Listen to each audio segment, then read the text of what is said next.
Okay, good morning guys. This is the last video in chapter 5. Basically, the 3D equations of equilibrium is not required from you in test 2. However, I advise you guys to go over them because you can use them in later courses. So guys, for 3D case, I should have three equations of forces and three equations of moments in equilibrium, because in fact guys, I know that F is a vector, which means F in 3D will have three components, X, Y, Z.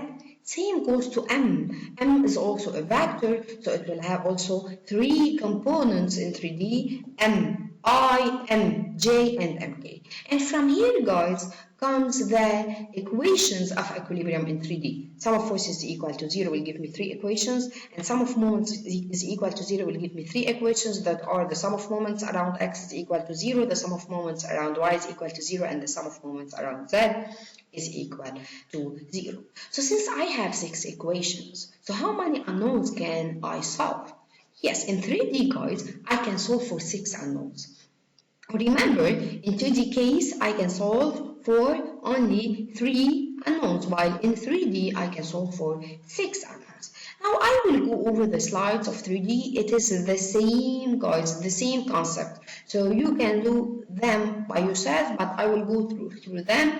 And this is very important real example. Okay, so guys, in 3D, as you know, guys, the 3D cases are real examples. Now, if I can assume that my body could be simulated or modeled as a 2D case, I will simplify my example into 2D case, and then I can solve 3 equations, 3 unknowns.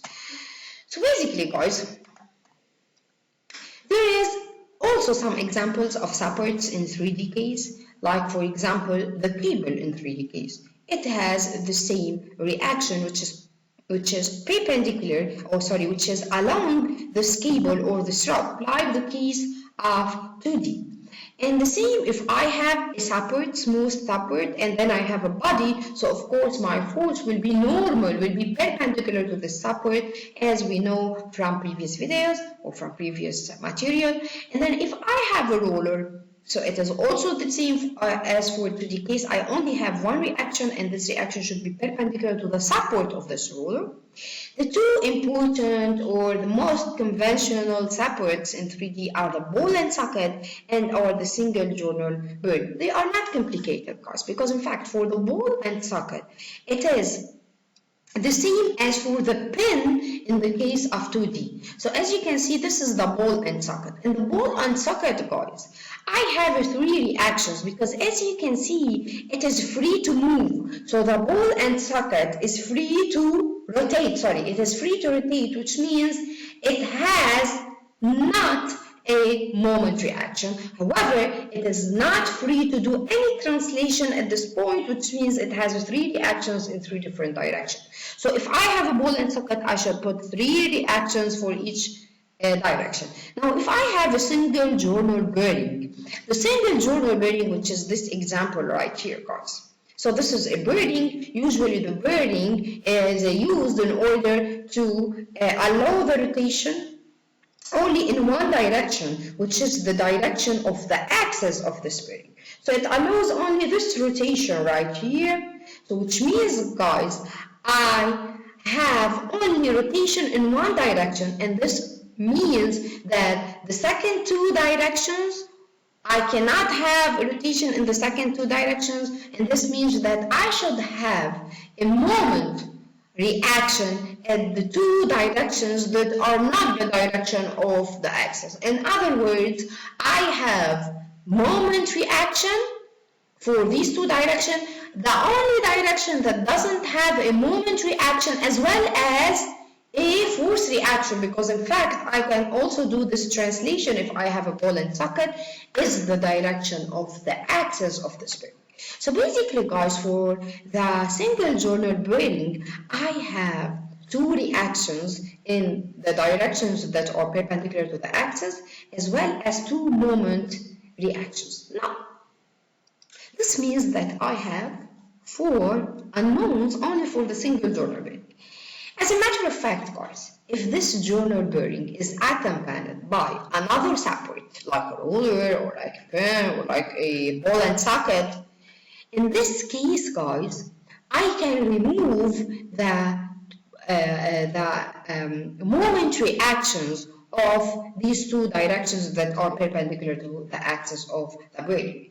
Why? Because in fact, if I have another support on any other point of this beam, then this support will also prevent what? It will prevent rotation. So imagine, guys, that I have a journal bearing, okay, and I know that this journal bearing cannot rotate in these two directions. It can only rotate in this direction.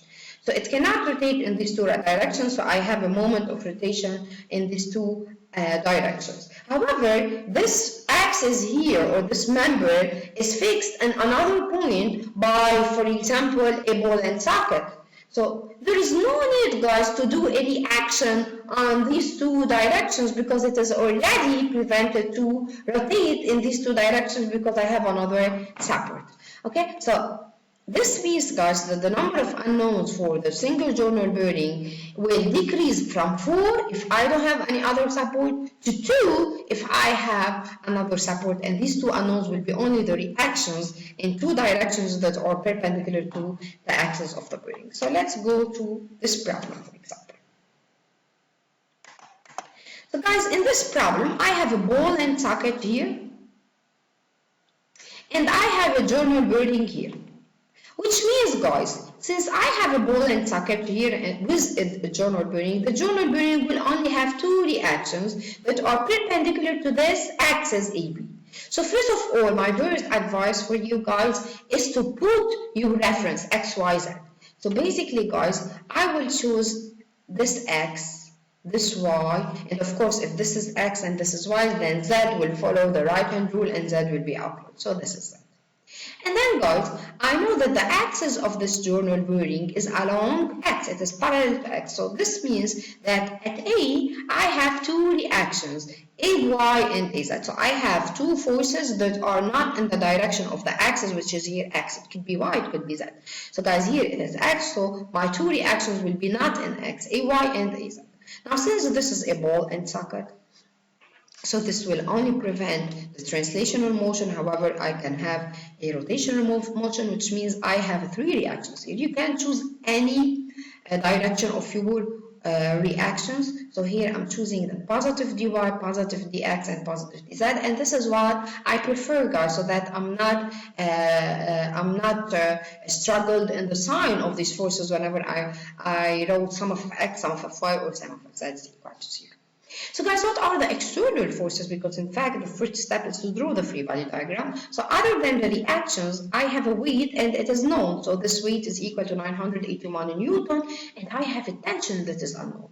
So let's count the number of unknowns. 1, 2, 3, 4, 5, 6. So I have 6 unknowns. So this is a body that is statically determinate. So I can find all these unknowns because I have 6 equations.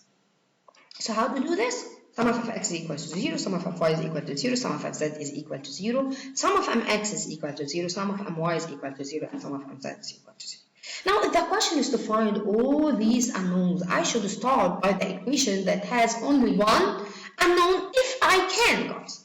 Now here, if I take, for example, y-axis, and I find the moments around y-axis. Okay, so this is a very smart equation, because here, guys, all my forces dx, dy, dz, all the reactions at d are passing by y-axis.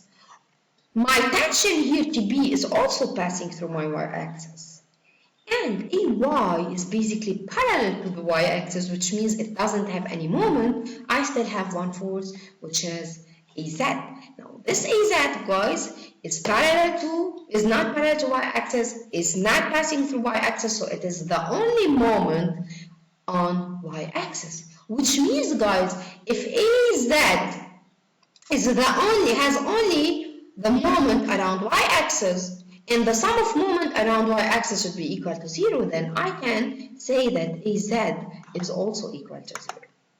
And here, guys, I get rid from one unknown and so on. So now you can start, for example, doing the sum of moments around x-axis. And look, guys, how I choose the x-axis. It is passing through D because I have 3 unknowns here, so that I can get rid of all these reactions because they are passing through x.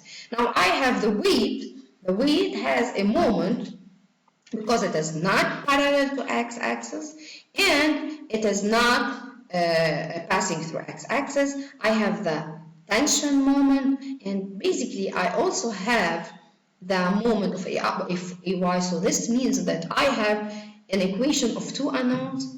The sum of moment around Z, for example, guys, the sum of moment around Z, so this is Z basically. Also, I will get rid from all D. So guys, you have to put the origin at the point that has a lot of unknowns, so which is D here. So I will get rid from the forces at D. And then I have that AY, TB, in the way they are, no, TB doesn't have a moment around Z, neither the weight because they are parallel to Z. So I only have, guys, basically AY that has a moment around that, and this means, guys, that also AY will be equal to 0. So guys, from here I have decreased the number of unknowns from 6 to 4, and then, guys, I can find TB from the sum of moment around X because now I get rid from AZ and AY, so I can find TB. So guys, and then after finding TB, I can say sum of fx is equal to 0, sum of fy is equal to 0, sum of fz is equal to 0 in order to find the x, dy, dz. Now guys, if I take a look on the question, basically, the question is not to find it is not to find all the reactions. Basically, the question is only to find the tension by a direct solution. So I wanna find a direct solution for the tension using only one equilibrium equation, and this is a very smart question. So using one equilibrium equation, what will be the direction, what will be the direct solution for tension? Basically, what should I do here? In fact, guys, I should choose an axis where all my unknown are passing through it. So I know that my unknown are at A and are at D, besides T that I need to find. So basically, in order to get rid from the reactions at A and the reactions at D, what I want to do now is basically to take this axis A, D, and then I will find the sum of moments around this axis AD, which is not X, neither Y, neither Z. So basically, I need to find the moments around AD because, in fact, all the reactions at A will vanish, all the reactions at D will vanish because they don't have any moment, and I will only have 2 forces, T and the weight. Now, how to find the moment of T around this axis and how to find the moment of weight around this axis? So I can say the sum of moment around AD is equal to the moment of TB plus the moment of the weight. So how to do this? Each moment here, remember guys, if I need to find the moment around any axis, I can find the projection of the moment on this axis. So what I can do is basically U what? The unit vector of this axis, which is UAD, dot the scalar product R cross TB, and R will be from AD to TB, so it is, for example, AB or DB, you can choose between them, plus UAD R, another R, so let's say this is R1 and this is R2, cross what? Cross the weight. And this is basically should be equal to what? Should be equal to 0, so that you can find what? You can find TB. Thank you.